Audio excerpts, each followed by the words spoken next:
Conversando com Deus, livro 1, capítulo 11. Continuação da narrativa. O autor. Eu gostaria de voltar à minha lista de perguntas.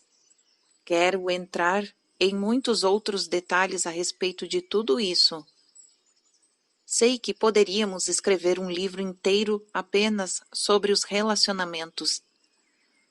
Mas então eu nunca chegaria às minhas outras perguntas. Deus. Haverá outras ocasiões e outros lugares, até mesmo outros livros. Estou com você. Vamos em frente. Voltaremos aos relacionamentos se tivermos tempo. O autor. Está bem. Então, a minha próxima pergunta é: por que eu nunca consigo ganhar dinheiro suficiente? Estou destinado a viver sempre com dificuldades financeiras? O que está me impedindo de realizar todo o meu potencial no que diz respeito a isso? Deus. Há muitas pessoas nessa mesma situação. O autor. Todos me dizem que esse é um problema de autoestima, de falta de autoestima. Vários mestres da nossa nova era me disseram que qualquer carência pode ser sempre atribuída à falta de autoestima. Deus. Essa é uma simplificação conveniente. Nesse caso, os seus mestres estão errados. Você não sofre de uma falta de autoestima. Na verdade, o maior desafio de toda a sua vida tem sido controlar o seu ego. Algumas pessoas disseram que esse tem sido um caso de excesso de autoestima. O autor. Bem, aqui estou, embaraçado e envergonhado de novo. Mas o senhor está certo. Deus. Você diz que está embaraçado e envergonhado todas as vezes em que eu simplesmente lhe digo a verdade sobre si próprio. O embaraço é a reação de uma pessoa cujo ego ainda se preocupa com o fato de como as outras pessoas, o veem. Supere isso. Tente uma nova reação. Tente rir. O autor. Está certo. Deus. Seu problema não é de autoestima. Como quase todas as pessoas, você a tem em abundância. Vocês todos se têm em alta conta, como deveriam ter. Portanto, para a grande maioria das pessoas, a autoestima não é o problema. O autor. Então qual é? Deus. O problema é a falta de compreensão dos princípios da abundância, em geral, junto com um julgamento incorreto sobre o que é bom e o que é mal. Deixe-me dar-lhe um exemplo. O autor. Por favor, faça isso. Deus. Vocês têm uma ideia de que o dinheiro é mau. Também têm uma ideia de que Deus é bom. Por esse motivo, em seu sistema de pensamento, Deus e dinheiro não se misturam. O autor. Bem, acho que em certo sentido isso é verdade. É assim que eu penso. Deus. Essas ideias tornam as situações interessantes. porque passa a ser difícil para você cobrar por qualquer boa ação. Quero dizer, se você considera uma atitude muito boa, valoriza-a menos em termos de dinheiro. Portanto, quanto melhor uma ação é, isto é, quanto mais proveitosa, menos dinheiro vale. Você não está sozinho nisso. Toda a sua sociedade pensa assim. Por esse motivo, seus mestres ganham uma ninharia, e as pessoas que fazem striptease uma fortuna. Seus líderes ganham tão pouco comparados aos astros do esporte que acham que têm de roubar para cobrir a diferença. Seus padres e rabinos vivem a pão e água, enquanto você atira moedas para artistas em casas de espetáculos. Pense nisso. Tudo em que você coloca um alto valor intrínseco, acho que deve ser barato.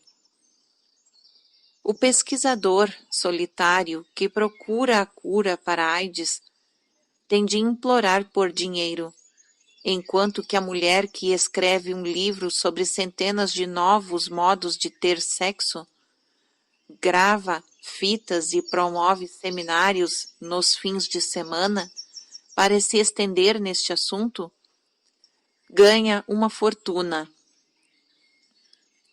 Essa inversão de valores é uma tendência sua e deriva do pensamento errôneo.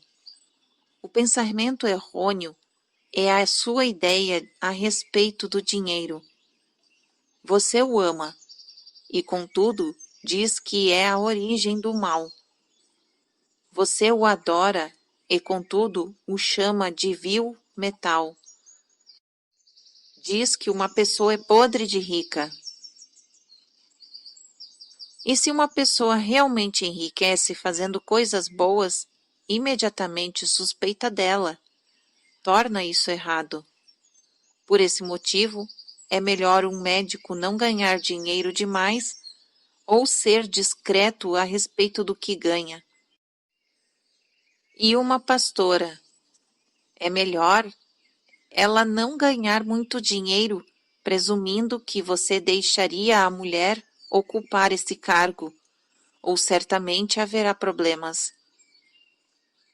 Veja bem, em sua mente, uma pessoa que escolhe o ofício mais nobre deveria receber a menor remuneração.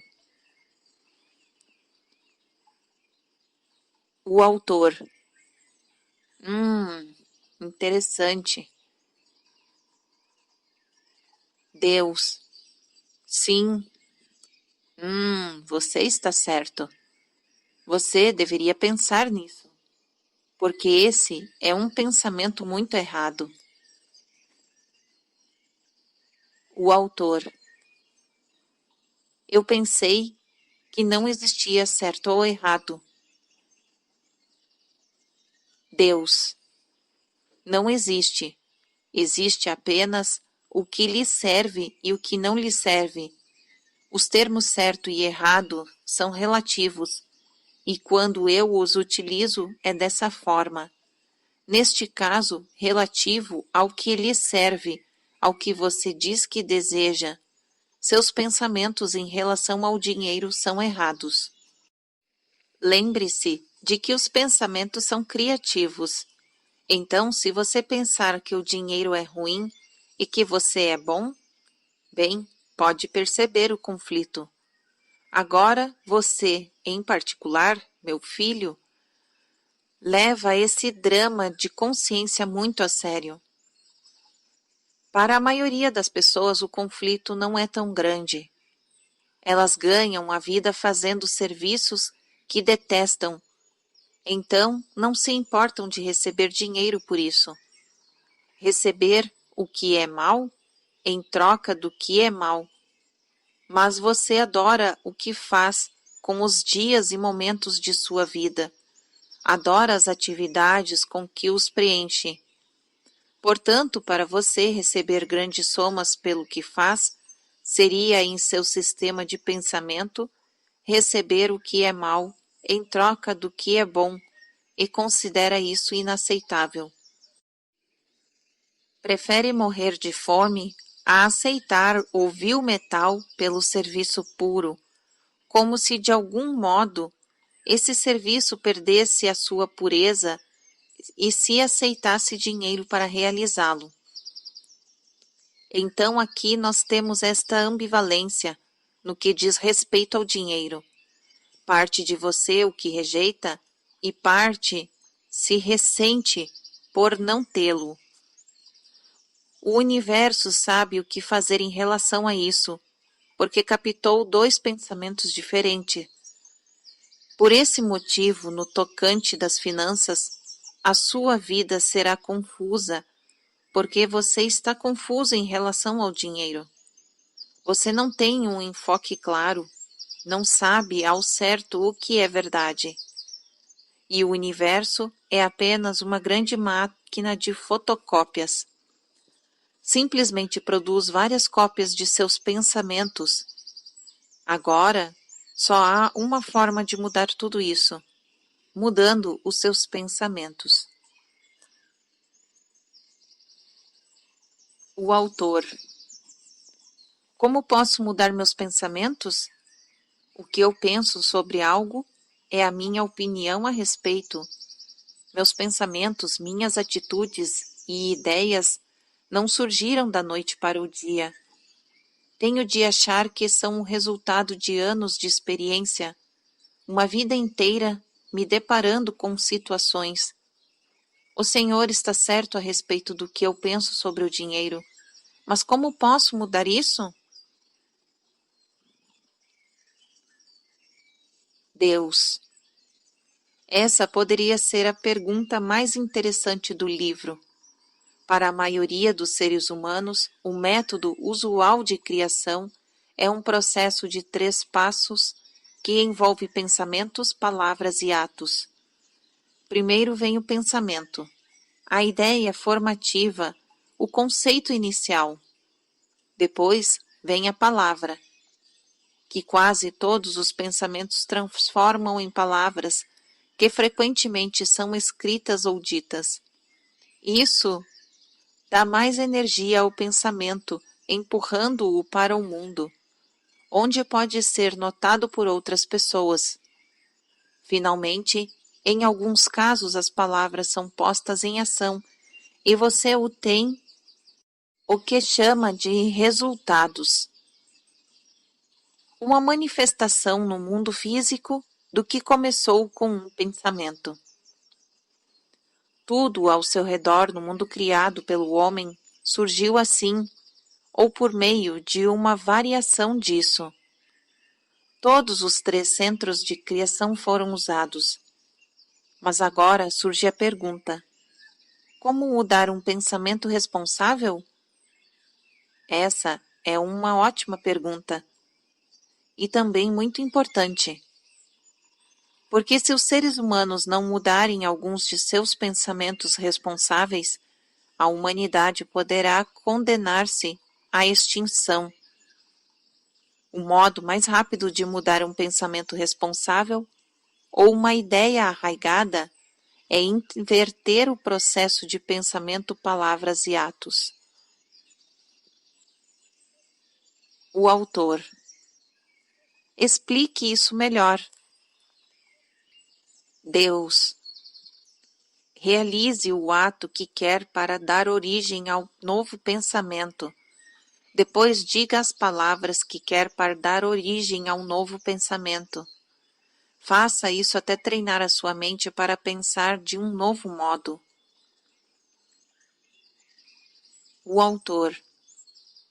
Treinar a mente? O senhor se refere em controle mental?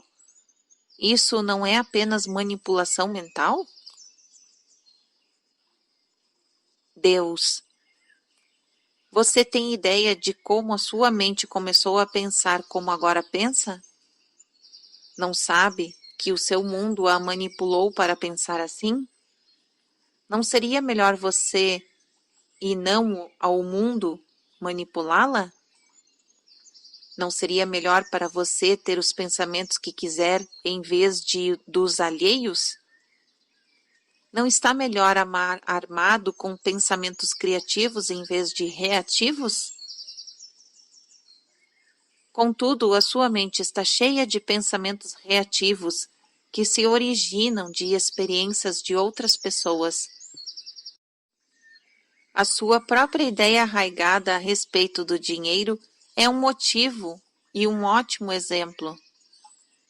Sua ideia de que o dinheiro é mau vai diretamente ao encontro de sua experiência de que é ótimo tê-lo.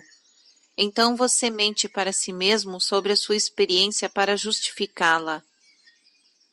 Essa ideia está tão arraigada que nunca lhe ocorre que pode ser errada. Agora, o que temos a fazer é reunir alguns dados que se originam de suas próprias experiências. E é assim que fazemos com que uma ideia arraigada seja sua, não de outra pessoa. A propósito, você tem mais uma ideia arraigada em relação ao dinheiro, que eu ainda tenho de mencionar. O autor. E qual é? Deus. Que o dinheiro não é suficiente. De fato, você tem essa ideia em relação a tudo. O dinheiro, o tempo, o amor, a comida, a água, a compaixão no mundo não são suficientes. Tudo que é bom simplesmente não é suficiente. Essa ideia de insuficiência cria e recria o mundo como você o vê. O autor. Está bem, eu tenho de mudar duas ideias arraigadas, dois pensamentos responsáveis em relação ao dinheiro. Deus. Ah, pelo menos dois. Provavelmente, muito mais. Vamos ver. O dinheiro é mau, insuficiente.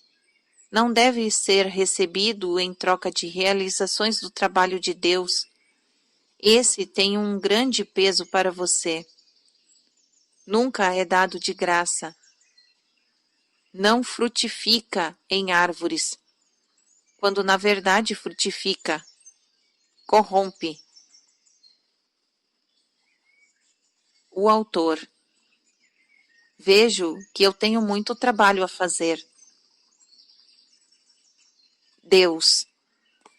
Sim, se não está satisfeito com a sua situação financeira atual, por outro lado, é importante compreender que não está satisfeito com a situação financeira atual porque não está satisfeito com a sua situação financeira atual. O autor. Às vezes é difícil de entender o Senhor. Deus. Às vezes é difícil fazê-lo entender. O autor. Então ouça, o Senhor é o Deus aqui. Por que não torna isso mais fácil de entender? Deus. Mas eu tornei. O autor. Então por que simplesmente não faz com que eu entenda se é o que realmente quer? Deus. Eu realmente quero o que você realmente quer. Nada mais, nada menos do que isso. Não percebe que essa é a minha maior dádiva para você? Se eu quisesse para você algo diferente do que você quer e chegasse ao ponto de fazer com que o tivesse, onde ficaria o livre-arbítrio? Como você poderia ser criativo se eu ficasse lhe dizendo o que deveria ser, fazer e ter? Minha alegria está em sua liberdade, não em sua submissão. O autor. Está bem. Mas o Senhor quis dizer, ao afirmar que eu não estou satisfeito com a minha situação financeira atual, é que porque eu não estou satisfeito com minha situação financeira atual? Deus, você é o que pensa que é. É um círculo vicioso quando o pensamento é negativo. Tende a encontrar um modo de romper o círculo. Portanto, grande parte de sua experiência atual se baseia em seu pensamento anterior. O pensamento leva à experiência, que leva ao pensamento e que leva à experiência. Isso pode produzir alegria constantemente, quando o pensamento responsável é alegre. Pode produzir e produz um inferno constante quando é negativo. O truque é mudar o pensamento responsável. Eu estava prestes a lhe explicar como fazer isso. O autor. Então vá em frente. Deus. Obrigado. O primeiro passo é reverter o paradigma pensamento, palavras e atos. Você se lembra do velho ditado pense antes de agir? O autor. Sim. Deus. Bem, esqueça-o. Se quiser mudar uma ideia arraigada, terá de agir antes de pensar. Por exemplo, você está descendo uma rua e se depara com uma mulher idosa que pede esmolas. Percebe que é uma mendiga e que vive com dificuldades. Imediatamente se dá conta de que, embora tenha pouco dinheiro, certamente tem o suficiente para dividir com ela. Seu primeiro impulso é dar-lhe um pouco. Há uma parte de você que está pronta para procurar em seu bolso algumas notas de 1, ou até mesmo de 5. Torne isso um grande momento para a mulher. Leve a alegria para ela. Então vem o pensamento. Você está maluco? Nós só temos 7 para passar o dia. E você quer dar-lhe 5? Então você começa a procurar no bolso uma nota de 1. E o pensamento vem de novo. Ora, vamos! Você não tem tantas dessas para dar para a esmola. Pelo amor de Deus, dê-lhe algumas moedas e vamos sair daqui. Rapidamente você mete a mão no outro bolso para procurar as moedas. Seus dedos só encontram moedas de 5 e de 10 centavos. Sente vergonha. Aqui está você, bem vestido e alimentado, prestes a dar uma ninharia para a pobre mulher. Tenta em vão encontrar 1 ou 2 moedas de 25 centavos. Ah, lá está uma, bem na dobra do bolso. Mas agora você já passou por ela, com um sorriso sem graça, e é muito tarde para voltar atrás. Ela não recebe moeda alguma. Você também não. Em vez da alegria proporcionada pela consciência da própria riqueza e do prazer de partilhar, você agora se sente tão pobre quanto a mulher. Por que não lhe deu a nota? Esse foi o seu primeiro impulso, mas o seu pensamento o deteve. Da próxima vez, decida agir antes de pensar. Dê o dinheiro. Vá em frente. Você o tem e há mais no local de onde veio. Esse é o único pensamento que o separa da mendiga. Você sabe que há mais no local de onde veio e ela não. Quando você quiser mudar uma ideia arraigada, haja de acordo com a nova ideia que tem. Mas deve agir rápido ou sua mente a matará antes que você a conheça. Quero dizer literalmente, a ideia, a nova verdade, estará morta em você antes que tenha a chance de conhecê-la. Então haja rápido quando surgir a oportunidade, e se o fizer com bastante frequência, sua mente logo assimilará a ideia que será o seu novo pensamento. O autor. Estou começando a entender. É isso que significa o movimento do novo pensamento? Deus. Se não é, deveria ser. O novo pensamento é a sua única chance, de sua única oportunidade real de evoluir, crescer, tornar-se quem realmente é. Neste momento, a sua mente está cheia dos velhos pensamentos, não só seus, como principalmente de outras pessoas. Agora é hora de mudar a ideia em relação a algumas coisas. Isso é a evolução.